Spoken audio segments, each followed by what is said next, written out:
Stepping into the virtual arena, AP Bren out from the Philippines looking stronger than ever. Currently at match point up against RRQ Hoshi out from Indonesia.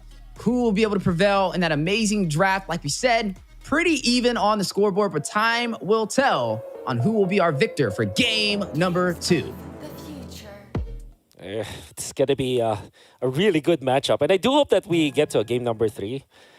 Just because of how good the two coaches are drafting. I mean, just for game number 2, that's what I can say. It makes for an interesting draft, and I kind of want to see more. But at the same time, obviously, AP Bren would want to close this out 2-0. The way that they drafted this is to win the lanes, right? So you have the Lapu-Lapu, which is a hero that rarely loses lane. Really good in that regard. Going up against the Benedetta, I think that if you go damage build on Banana, you're going to have a better time against the Lapu-Lapu because of the trading potential that you have. Just have to be careful not to get hit with by skill 1 and skill 2 of this Flapteasy Lapu-Lapu. Yeah, and Brusco taking some heavy hits nice and early. Going to force him to recall back to the base. RQ Hoshi starting to try and be a little bit more aggressive. May look a little bit more promising the game number 1 on the bot side. Banana very comfortable over here on this Benedetta, forcing Kyle Teasy to the bot side to stop him from taking down Flapteasy on the 1v1 engagement. Yeah. Gotta be Banana, just, you know. There's always that thing where you say that Banana is a one-trick kind of player, but man, every time you watch his Benedetta and the way that he plays it, you're always amazed. You can see even Flapteasy on the Yuzhong, the Lapu-Lapu, I mean, is struggling against Banana's Benedetta. Yeah, speaking of struggling, big terrifying the way. Brusco will be able to find one. Takes on Ogwin. A little different of a start than we've seen in game number 1. This time, we're able to see RQ Hoshi take the first kill as we do kind of pan over for a quick second. They are leading. That was first blood and now up by about 500 gold. Yeah. Good movements. Taking advantage of the Fredrin Minotaur wall that they can have, moving wall that they have with the Vexana from behind. It's like a war strategy from RQ Hoshi where they're slowly sieging AP Bren with these big boys in front line, and AP Bren couldn't do anything about it. Even in this turtle take, you can see that it's difficult for them, and Octa is just outputting so much damage from behind. He's free to do it. Yeah, a lot of damage. Irad will be able to claim that turtle. RQ Hoshi, this is what we're talking about. This is the RQ Hoshi we've seen in Group Stage A and in the quarterfinals. Now, leading the way in the early game, AP Bren on the backside of things this time around. Now, I would say Banana definitely opening up a lot of opportunity. Running on the Benedetta, a comfort pick, a staple pick inside of his hands. It definitely makes the difference in the early phase of the game, and it's something that RQ Hoshi is leaning on. Now, for AP Bren, I mean, they're still looking pretty promising. We like the Brody pickup, right? It's really good up against the up and close and personal heroes. Even the Benedetta, if she decides to rush in, it could be a possible problem. But so far, RQ Hoshi, with the slight lead, looks like they've been able to find their tempo since game 1. Oh, yeah.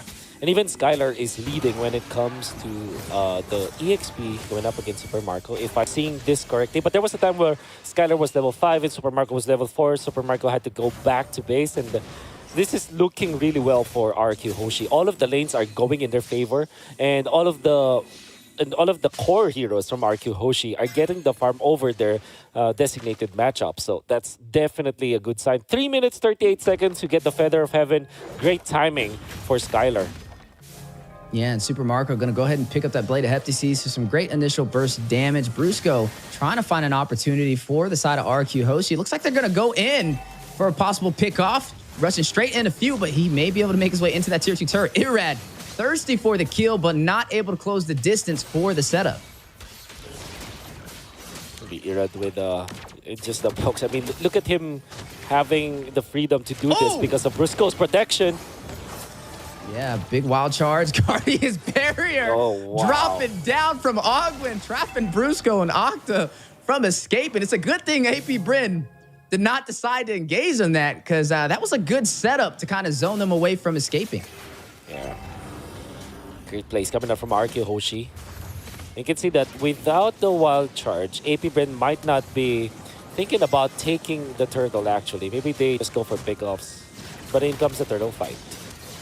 Yeah, sitting at about 75% HP. Irad on it over here with the Fredrin, being a little bit of a bully, not afraid to take the fight up close and personal. Rushes into Ogwin for the setup. Teasy zoned out from Brusco. RQ Hoshi, total control of the jungle and turtle pit so far, even extending into the purple buff, but Irad may be a little too close if they decide to engage. Big Manoa Fury, triple knockup onto AP Bren.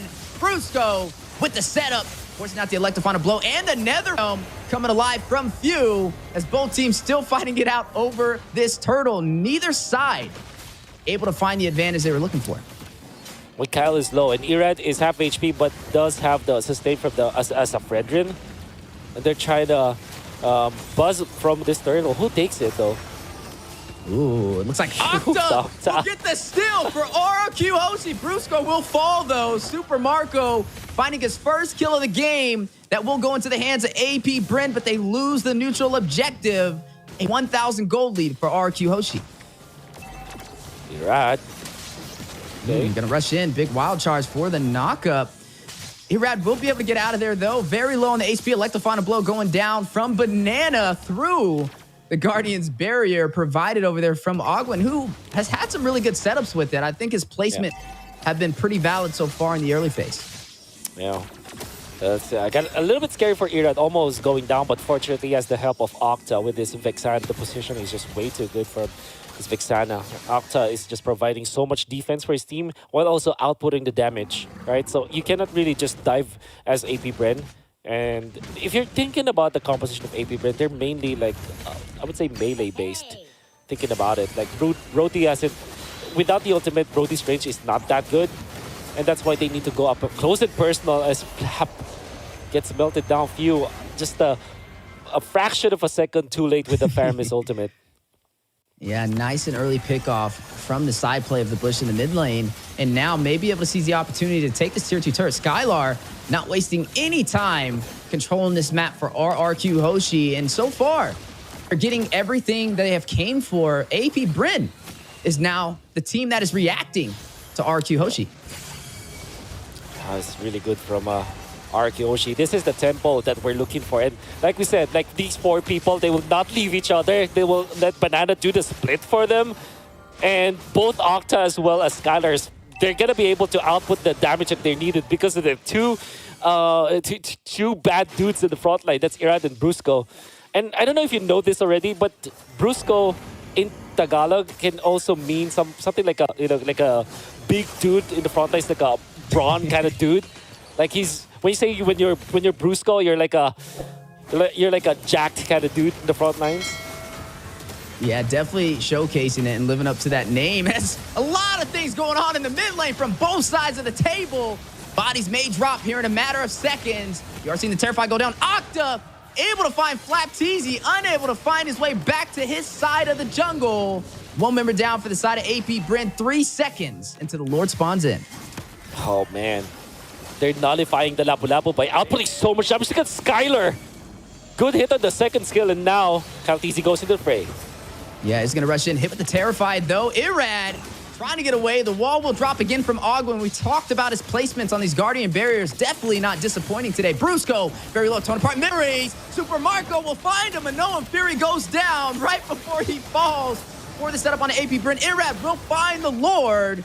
That is a big play for the side of RQ Hoshi to continue their tempo. Super Marco takes down Banana to respond. 2 members falling for the side of RQ Hoshi, but able to claim this Lord. All due fairness, RQ Hoshi's Lord Dance is great. They got the Lord after that. But AP Bren, they're juggling. Their isolation moves are looking very neat. And that's the thing for RQ Hoshi. The only reason for them to lose some of their members is that if somebody gets isolated. It is exactly what happened with Brusco as well as Banana. Nevertheless, they still secured the Lord, which is much more important in this case. Like losing your roamer for the Lord is definitely a positive trait for you. And RQ Hoshi can now take over the map once again. Yeah, with that Lord marching down on the bot side, they may go in for some additional turrets. I mean, look at the top lane. Skylar, again, will take another tier 2 turret in their favor. Now leading 4 turrets to none against AP Bren, and may claim some more in the mid lane as they are going to siege for that tier 1. It will fall into their hands. 3 major objectives, 2 turrets and a Lord over to their side so far. Even on the kills, though, but down in the economy by 4,000 gold behind AP Bren. Yeah. Looking really good for the Nathan as well for now. I mean, we haven't been talking about Skylar, but he is actually left in the kitchen for quite a long time now. 7.5K, 1,000 gold ahead of the Brody, and already up with 3 items. And by the way, Crystal and Stardom set with the Feather of Heaven, that's gonna hurt. If you see someone just stay in front of Nathan for 1 or 2 seconds, no matter who that is, that guy's gonna die. And the only saving grace here for AP Bren is that they have the Faramis ultimate. Even Kyle, look at him take so much damage. Ooh, big Minoan Fury as well for the knockup. The response back though. Bruce go very low. Entropy going out. Trying to get a possible kill. Skylar looking for the opportunity. Electo final blow. Few will take down Banana before he's able to escape. That will be 2 members falling for the side. No, 1 member falling for the side of RRQ Hoshi. They still have the ground control and they still want to take the fight. Irad will find Super Marco, finds the marksman for AP Bren, and going in for this tier 2 turret. You are looking at Flap TZ, not trying to give it up without a fight. It will fall though. Octa able to claim it for RRQ Hoshi. Oh, did you see that juggle coming up from AP Bren? Flap TZ activated the Bravest Fighter, hit onto 2 of their members, and looked like it's as if he will commit to the fight. But instead, he went back, and that actually attracted Banana to go in and get isolated again. He was taken out. However, RQ Hoshi, with the farm that they have and the fact that they're grouping up, at least for the rest of their other members, they still were able to take out Super Marco, which is big, and they took an objective to go with it. So this is RQ Hoshi not only controlling the tempo, but now having great plans whenever they're trying to go for plays. It's not anymore a mindless play that they're doing or a very reactionary kind of play that they're doing. This is actually a planned assault coming out from RQ Hoshi. And now passing that 11-minute mark, you're looking at RQ Hoshi having full control of this game so far. Hasn't lost a single turret in this game. And now looking to take the next objective on the board. The contesto from AP Bren. A little bit of a knockup. Flat TZ very low. Entropy going down. Skylar able to get it, but a wild charge from Ogwood into the backside. We'll get the knockup, but no bodies will fall. Minoan Fury from Brusco. Triple set onto AP Bren. Still fighting it out. Octa will find another. Down goes Kyle TZ. Super Marco, though, in the fight. Skylar taking down Few. Super Marco and Ogwin by themselves. Few will get back in time. Get the most out of the passive from this Faramis.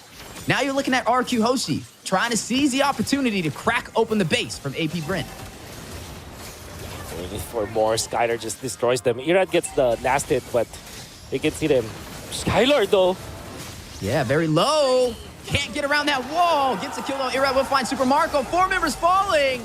Looks like they're going in for the finish. RQ Hoshi looking to turn this game around. Can they do it? The terrified, the knockup. Kyle TZ sustaining himself through all this damage, trying to buy some time. Few will find Skylar. Gets a double. Takes out Banana. Minions are in play, but he will fall a full wipeout on AP Bren. RQ Hoshi trying to close it out. Ogwin just needs a few minutes to go through, not able to close the distance. And RRQ Hoshi flipping the script and turning this around, evens out the series against AP Bren.